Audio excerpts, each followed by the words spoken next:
Hello again, it's Trevor Lewis from the Voyager Middle School STEAM Lab, and this is a video about tips and tricks for screencasting.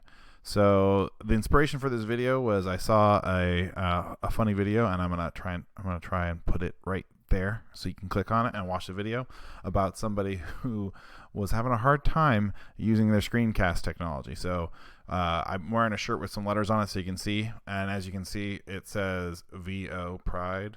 If I had my webcam backwards, which would make things a little easier, because when I hold up my right hand, it on my visual field it's on the left, and I can get a little confused about where things are when I'm reaching for them if I'm watching myself on the screen.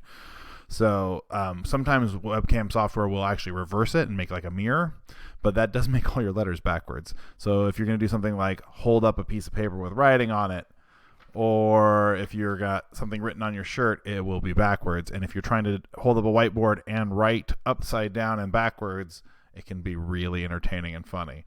So make sure that you don't do that, let me just show you real quick. I'm going to go here to Screencastify. And so when I go to Screencastify, in Screencastify, I can't actually show you what happens when I open the webcam because it doesn't like me recording a screencast of a screencast. It gets a little too inception-y. But there is no option here to flip my video, and it actually doesn't flip. So it will record me the right way around, and my shirt will be legible. So that's how Screencastify works. Screencastify also has a 5-minute limit, and Screencastify also will not start uploading the video you record until you're done recording. Then it will upload. Loom, on the other hand, which I can't get to open at all because Loom doesn't even want to open the preview window while I'm screencast recording. Let me show you what Loom looks like. I took a screenshot for you. On Loom, by default, it will default to flipping the camera, which you can see now it looks like I work at OV instead of VO. Okay, so you get a little mirror of as red effect going on there that maybe you don't want. So you might want to uncheck flip camera unless it's really important that it looks like you're looking at yourself in the mirror. So that's a good thing to know about with Loom. The other thing to know about with Loom is in Loom, you actually are uploading the video as you're recording it to Google Drive. So when I had slow internet before I had to upgrade, what happened was about halfway through the video, all the websites I was trying to show on the video would stop loading because all of my internet was being used up on the video upload of the video I was recording at the time, which is very confusing.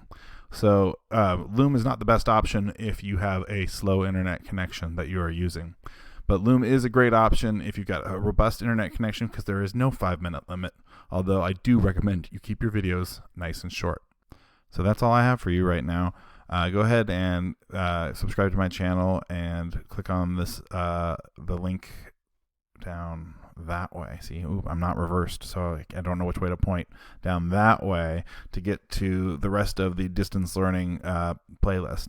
And if you have some other problems that you're having recording screencasts, go ahead and put them in the comments, and maybe I can make a sequel to this video so that I can help more people.